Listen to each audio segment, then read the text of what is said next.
Sa nakita ko po yan, sapagkat ako po ang pinakamatandang reporter ko bilang City Council. Never ako nag-absent from 1988 hanggang sa kasalukuyan. Kaya ang programa ko po sa radio, may ilang kahapon ngayon at bukas. Ano ang tanong sa lahat ng mayor sinasabi ko, sino marami, ninakaw, sino marami, lahat yan ayaw ko sagutin.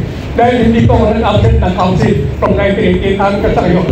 Ang problema po sa Maynila, ito po problema na yung problema. Pagdating po sa pangako, madali po mga ako eh. Pero, ang tanong, yung pagmamahal mo ba sa Manileño ito totoo?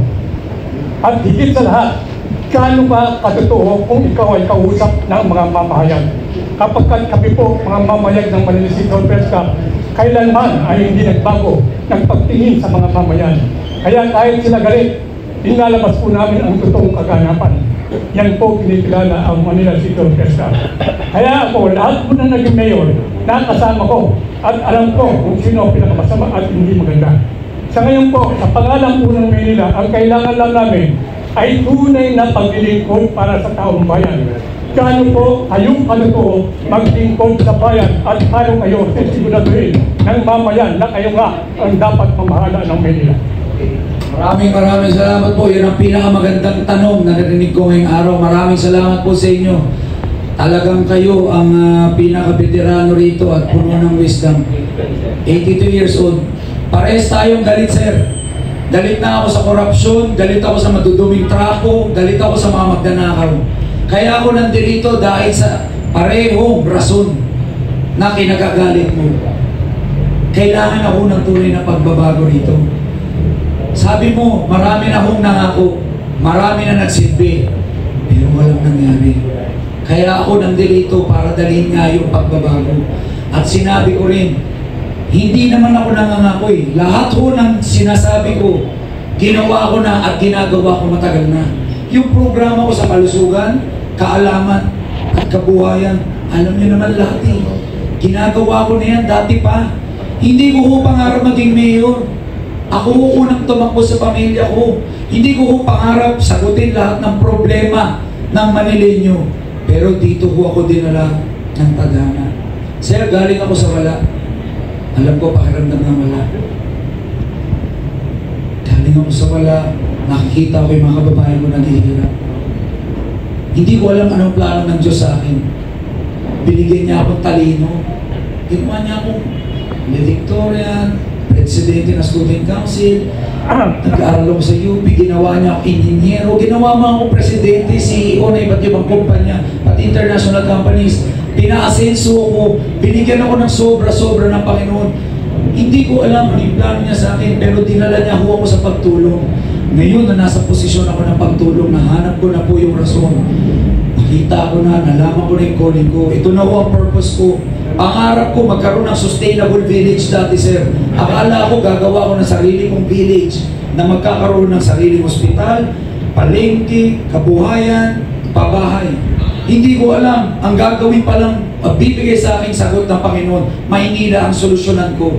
Yung 20 years kong experience sa pamumuno, sa mga negosyo ko, pag may negosyo, pagsasalita ko, dito ko pala dadalhin sa Maynila. Mga kababayan ko, halos lahat ho na meron ako. Lahat ng pinaghirapan ko, halos binigay ko ho sa mga tao. Minsan ko lang ho iaalay sarili ko. Ito yung lagi ko sinasabi. Ngayon ko lang ho iaalay sarili ko. Hindi ko na ito ulitin. Binigay ko na ho lahat at ibibigay ko lahat. Kayo ho mag-decide kung si tingin nyo, gusto nyo yung luma. O sa ngayon, nararamdaman nyo ko na lahat ng meron ako din, bibigay ko. Wala akong pangako, lahat ito ginawa ko na. Wala akong ibang gagawin. Sabi ko nga, puro pagtulong, kabutihan at pagbabago. Isa lang pagyayabang ko, hindi ko pag-iintikasan yung pera na Manileño. Lahat ng pera niyan, idediretso ko sa inyo. Ang makikinabang dito at ang priority ko, ang mga Manileño. Sana po, hindi nagsasalita po, paniwalaan niyo. Sana maramdaman niyo po ako. Alam ko, hindi lang naman sa salita to. Magagaling magsalita yung mga kalaban ko. Matatamis ang dila nito mga to. Pero ngayong araw, ngayon niyo ako nakilala, ngayon niyo ako nakita. Maramdaman niyo po ako. maramdaman nyo at malaman nyo sa mga sarili nyo ang tunay na intensyon ko para sa bawat Manileño. Maraming salamat po, Mayor. Sakasakali po kayo maging ganap ng Mayor ng lungsod ng Manila. Ang tanging pakiusap po ng Manila City Hall Press Club ay tingnan nyo ang karamihan sa lahat po ng barangay dito sa lungsod ng Manila ay walang sariling lote. Kung kayo po magiging mayor, ay kinakailangan pong mapondohan ang bawat barangay bureau upang sa gayon po magtago ang lungsod ng Manila. Sapagkat lahat po yan ay hindi lupa ng barangay, kundi umuupa po sila. Tama po yan. Isa rin yan sa mga importanteng tugunan, yung mga pabahay. Ang problema nga, sir, mga ma'am, balikan natin ang problema rito sa Maynila. Korupsyon, palakasan. Kahit magtayo ng pabahay yung mga yan, yung ibang kalaban natin, ang unang magkakaroon ng pabahay, hindi naman yung mga tunay na nangangailangan eh. Ang mabibigyan ng pabahay, yung mga supporters nila, mga tauhan nila. Kung yun ang nauuna at hindi laging tapat, hindi nauuna ang mga pinaka-nangangailangan, magiging cycle na ho ito. Wala na ho talagang magbabago. Kaya nga sabi ko mga kababayan ko, minsan lang ho sa mga buhay natin. Hindi ko iniiling na iboto nyo po. Iniiling ko lang, bumoto kayo ayon sa konsensya nyo. Hindi po panalo ko ang panalo ng Maynila. Ang panalo ko po ay panalo ng bawat Manileño. Kasi pagkatapos ng eleksyon na to, ganun pa rin ho ang buhay ko. Walang magbabago yung mga negosyo ko, nandyan pa rin. Gagawin ko yung mga dati kong ginagawa. Pero, kung hindi man tayo pinalad at sila rin, hindi ko na alam ano mangyayari para sa mga kababayan ko sa Manila. Hindi siya pala itong overness, you know. Next question. Network marketing is a legitimate business. Front Row and Luxwide has been there for the past 15 years. Wala kaso yan, walang problema yan. We've opened offices in Hawaii, in Australia, in London, in Dubai, Abu Dhabi, Qatar, Saudi, Hong Kong, Singapore, first world country. Kung may problema dyan sa negosyo, hindi siguro kami nagpapatuloy hanggang ngayon. Ang nangyayari lang, may mga ibang kumpanya na nagsara at ginagamit po yung network marketing as front. Kaya nagagamit po kami. Pero wala naman kami ibang ginagawang illegal. Nagbebenta lang po kami ng health and beauty supplements. Nagbebenta kami ng vitamins, ng pampapayat, ng pampaputi, ng glutathione, ng Luxwide, ng sabon. Wala po kaming investment na hinihingi. Produkto po ang binibenta namin. Doon po sa mga naninira sa amin, hindi ko po alam. Alam ko po madumi ang politika. Bago po ito pinasok, alam ko kung gano'n madumi. Pero hindi ko alam na ganito kagrabe na ginagamit na lahat ng mga vloggers, ang mga trolls, at nagpapakalat po ng mga fake news. Ang tagal ko na, we've been in business for the past 15 years. At patuloy na palaki po ng palaki. Kaka-open lang namin ang ilang mga branches namin. Nagbukas na po kami ng Luxwide Cafe, ng Luxwide Beauty Clinic. Ngayon, kakalamas lang namin ng Luxwide Ultima, ng Ultimate Collection. Palaki po yung negosyo namin. Kaya nga po kami nakakatulong dahil lumalaki yung negosyo namin. I'm so proud na galing po sa tama yung tinutulong namin. Yun din po ang dadalhin ko sa Maynila. Isang transparent, accountable, at malinis na pamumuno. Gusto na natin tapusin yung mga trapo at korap sa Maynila. Kung ano man yung ginawa kong pamumuno at napalaki ko po ang local, multinational, pati international na mga brands dito sa Pilipinas, yun din po ang gagawin ko sa Maynila. Alright, any more Next questions? question from Rappler, reporter. Sir, first question ko siguro, you mentioned yung business. Typically frowned upon sa mga politicians na mayroong business interests. How would you make sure na hindi to maka-affect dun sa magiging independent ka or magiging independent yung governance nyo dun sa businesses nyo or wala maging business interest at all? First of all, I'm self-funded. Independent po tayo. Wala po tayong utang na loob. Lahat ng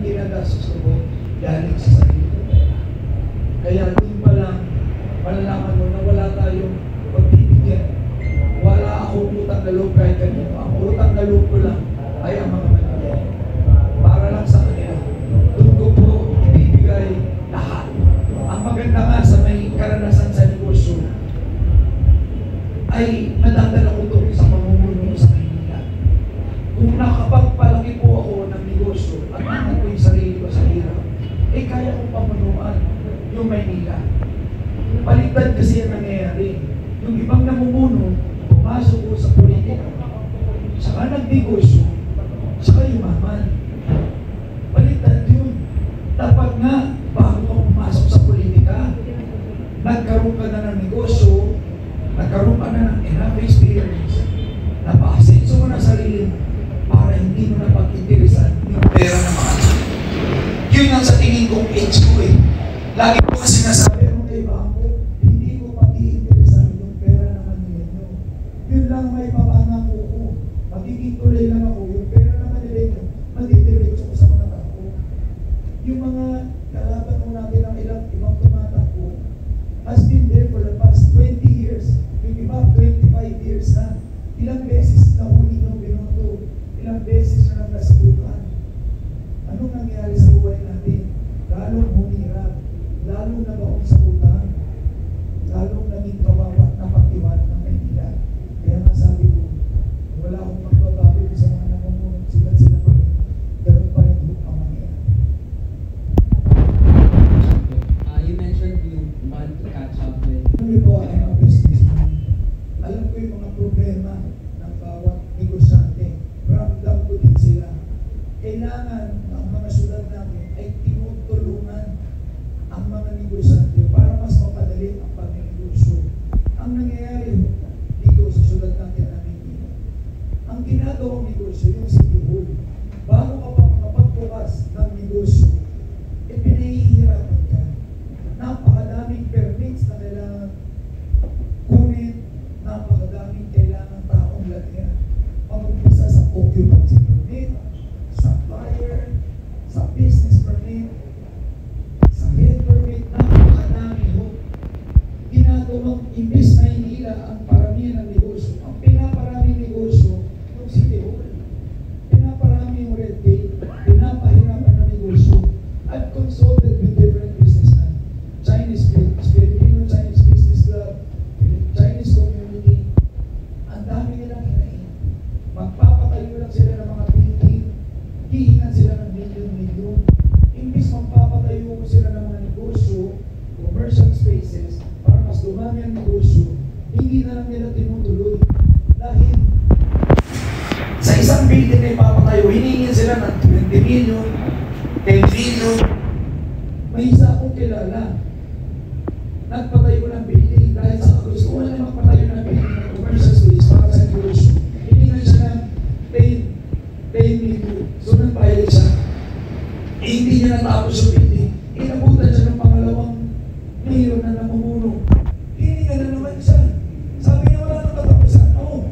Pag pa ako nag-negosyo rito sa Maynila, imbis mag-negosyo sa Maynila, lipat na lang ako doon sa katabi. Pwede ako mag-negosyo sa San Juan. Pwede ako mag-negosyo sa Quezon City. Walang iigin na ganyan. Mas madali yung permit. Mas walang lagay. Mas madaling mag-negosyo. Basically, ang gagawin ko natin, tatanggalin natin lahat ng korupsyon at red tape sa gobyerno.